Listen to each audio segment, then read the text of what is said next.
Alright, so welcome back to Kinetic Energy 1085.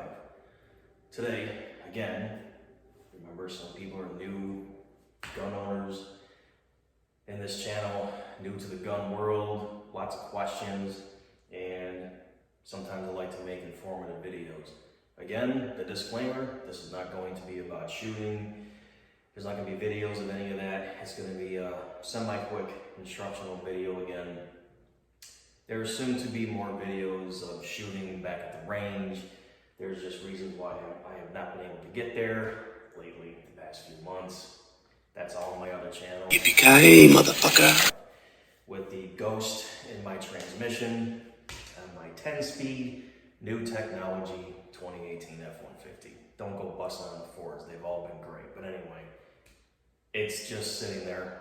And I can't take my jet ski out. Well, I'm sorry, Wave Runner, and all that other stuff. So, you came here with questions about what gun should I carry? What caliber of cartridge or bullet is the best for self-defense, stopping power? And how do you stand and hold your gun to shoot? Well, there's only one way. What I say. Wrong.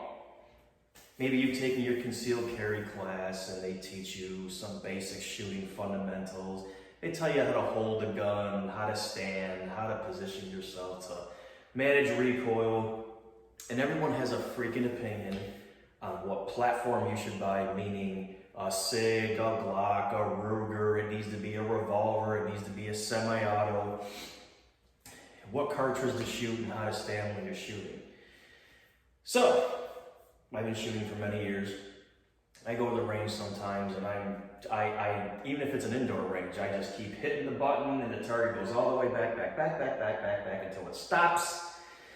And generally, you know, the rounds I shoot out of a handgun, it's 40 caliber, 10 millimeter. And of course I did buy that Ruger 22 LCP.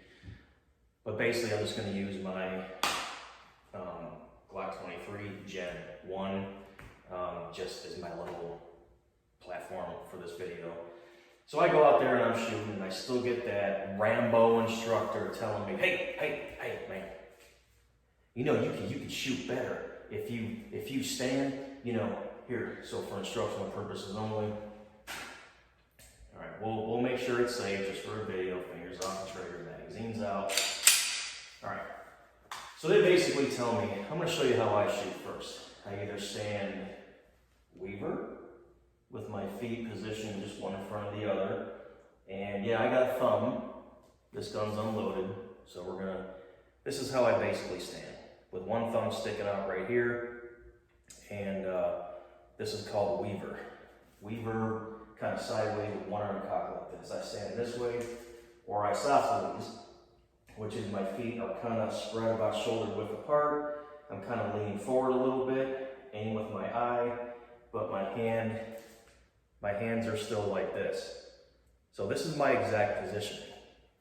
I get instructors that tell me, you need to throw both of your thumbs forward on the slide here, and you need to keep your feet apart and lean forward where you're sticking your, well, I'll just call it artucus, in the video, and stand like this, and every time you shoot, you take a breather and bring it in and stick it back out, and you gotta stand like this to manage that recoil. Thanks for your opinion. That's extremely uncomfortable for me. I'm shooting just fine with a handgun at 25 yards, shooting groups, I'm gonna say about this big, 25 yards, okay? With a handgun, that's pretty freaking good. You can see my other video where I hit my steel plate at about 30 yards. The steel plate is only about this big. Another thing that ticks me off. So first of all, tell me why do I need to throw both of my thumbs forward? Maybe there's going to be an instructor out there that says, well, here's the scientific reason why. There is no scientific reason why. This is how I hold my handgun. This is how I'm pretty much surgical with it, you know, from a distance. Some people say, you need to have your one hand underneath the magazine. Maybe they think the magazine's gonna blow out. Well, let me tell you something. If the magazine drops off from the bottom, you've got a Fisher Price handgun, or your chamber just blew and that magazine's coming out with your hand. I don't understand why people tell you you need to have your hand underneath. I don't understand why people tell you you have to throw your thumbs forward in order to manage the recoil. I don't understand why people tell me you need to stand with your tuchus sticking out, lean forward with your thumbs like this, make a couple shots, bring it back, and then go like this. You know what that is? That's your freaking opinion. Here's what it comes down to. Let's just talk about how to hold your gun, and then the positioning. What someone should be telling you is, what's most comfortable for you? What's the most comfortable way for you to hold this gun? Who knows? Maybe it's one-handed with your left hand and then putting your finger on the trigger because your line of sight is just perfect for you. A little harder to control with one hand, any kind of gun. Maybe that works for you. Because at the end of the day, what's the goal? You have a handgun for defense. That could be neighborhood dogs that come out and attack you. That could be two-legged feral beings that are trying to kill you. That could be four-legged critter out in the woods or mountains that just comes charging at you. That's why you had this.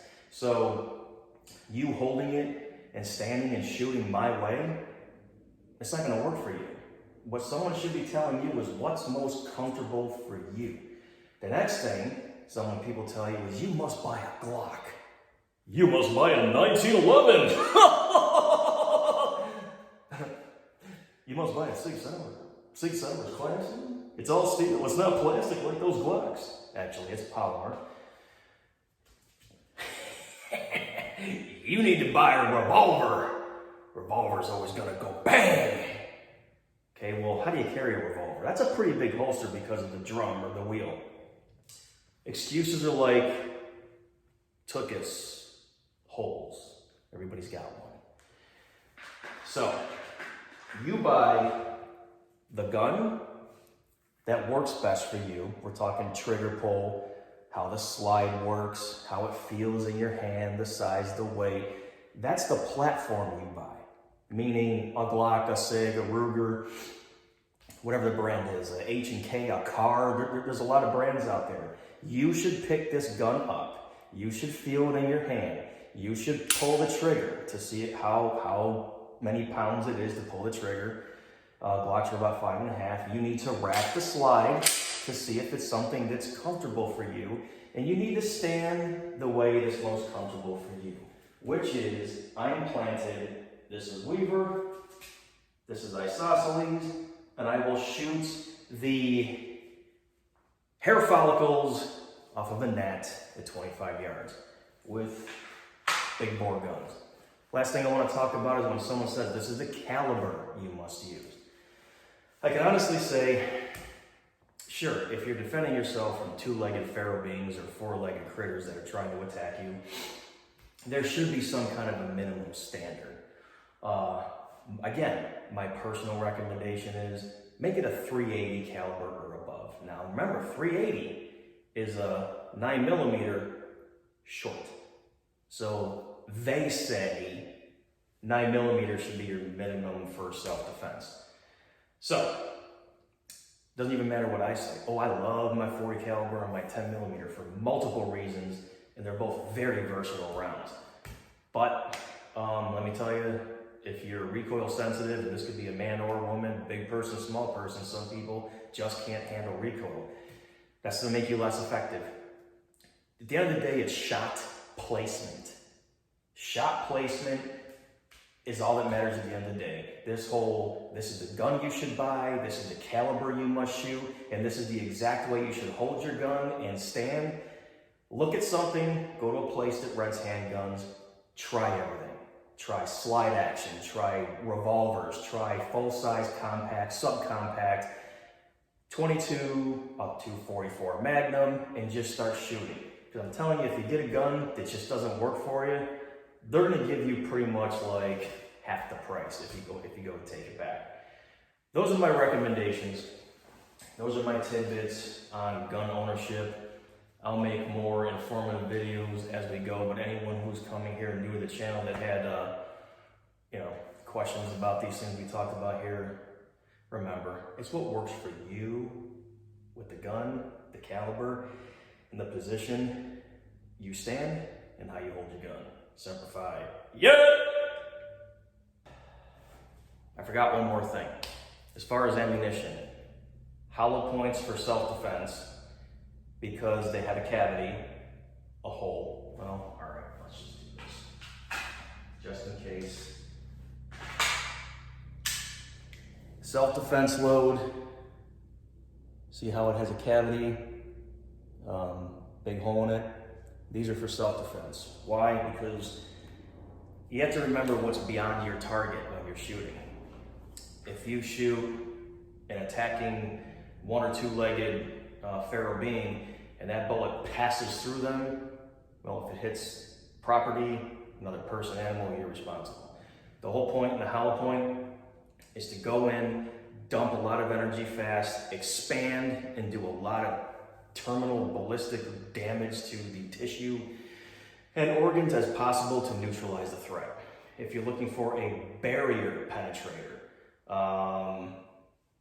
you're in some kind of situation where you need to defend yourself from something beyond a wall, wood, concrete, you get total metal case or full metal jacket. It's a bullet like this, but it is fully flat encased in the actual jacket. So it's lead covered by like a copper jacket, basically. It's a solid bullet. Those are for barrier penetrations. Jeez, Dan. Barrier penetration. So just remember that as far as ammunition.